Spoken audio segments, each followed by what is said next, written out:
नमस्कार। आज हम ये जानेंगे कि भगवान श्री राम जी को मर्यादा पुरुषोत्तम क्यों कहा जाता है।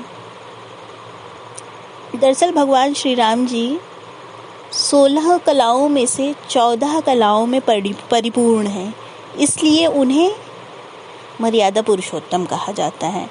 पहले तो हम यहाँ पर ये समझ लें कि 16 कलाएं कौन कौन सी हैं। पहली कला है श्री धन संपदा, दूसरी कला है भू अचल संपत्ति, तीसरी कला है कीर्ति यश प्रसिद्धि, चौथी कला है इलावाड़ी की सम्मोहकता, पांचवी कला है लीला आनंद उत्सव, छठी कला है कांति सौंदर्य और आभा, सातवीं कला है विद्या मेधा बुद्धि, आठवीं कला है विमला पारदर्शिता, नवीं कला है उत्कर्षणी प्रेरणा और नियोजन, 10वीं कला है ज्ञान नीर क्षीर विवेक, 11वीं कला है क्रिया कर्मण्यता, 12वीं कला है योग चित्तलय, 13वीं कला है प्रहवी अंत्ययी विनय, 14वीं कला है सत्य यथार्थ, 15वीं कला है ईशान, 16वीं कला है अनुग्रह उपकार। तो इसमें से भगवान श्री राम जी जो हैं वो श्री धन संपदा, भू अचल संपत्ति, कीर्ति यश प्रसिद्धि, इलावाड़ी की सम्मोहकता, कांति सौंदर्य और आभा, विद्या मेधा बुद्धि, विमला पारदर्शिता, उत्कर्षणी प्रेरणा और नियोजन, ज्ञान नीर क्षीर विवेक, क्रिया कर्मण्यता,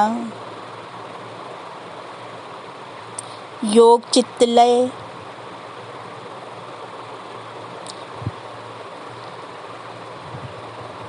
प्रहवी अत्यंतिक विनय, सत्य यथार्थ, इन 14 कलाओं से परिपूर्ण हैं। तो इसलिए उन्हें मर्यादा पुरुषोत्तम कहा जाता है। तो वो जिन जिन कलाओं से पूर्ण हैं उसके बारे में भी हम समझते हैं। श्री राम जी श्री धन संपदा से परिपूर्ण हैं। तो श्री धन संपदा क्या होता है कि जिसमें क्या कहते हैं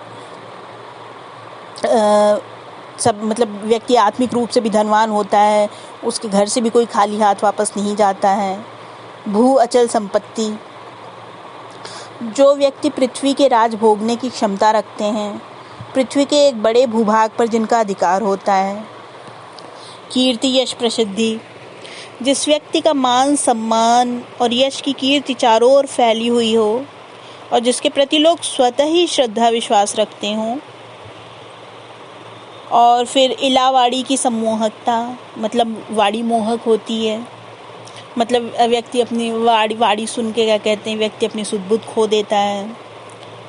और कांति सौंदर्य और आभा, मतलब जिसका रूप इतना आकर्षक होता है कि देख के ही क्या कहते हैं चित्त प्रसन्न हो जाता है। विद्या मेधा बुद्धि, सभी प्रकार के क्या कहते हैं विद्याओं में निपुण होते हैं ऐसे व्यक्ति, वेद वेदांग के पारंगत होते हैं। विमल पारदर्शिता, जिनके मन में मतलब किसी प्रकार का छल कपट नहीं होता है, मतलब इनके लिए सभी एक समान होते हैं, ना तो कोई छोटा होता है ना ही कोई बड़ा होता है इनके लिए। और उत्कर्षणी प्रेरणा और नियोजन, मतलब युद्ध तथा सामान्य जीवन में क्या कहते हैं प्रेरणा तथा योजनाबद्ध तरीके से कार्य करते हैं। और ज्ञान नीर क्षीर विवेक, अपने विवेक का परिचय देते हुए समाज को नई दिशा प्रदान करते हैं। क्रिया कर्मण्यता, जिनकी इच्छा मात्र से ही संसार का हर एक कार्य हो सकता है तथा व्यक्ति सामान्य मनुष्य की तरह कर्म करता है और लोगों को कर्म की प्रेरणा देता है। मतलब उसमें ये गुण होता है कि वो जो चाहे वो कर सकता है। संसार में जो कुछ भी है उसकी इच्छा से हो सकता है, परंतु वो क्या कहते हैं कर्म करता है और कर्म करके लोगों को प्रेरणा देता है कि आपको किसी भी कार्य के लिए कर्म करना है।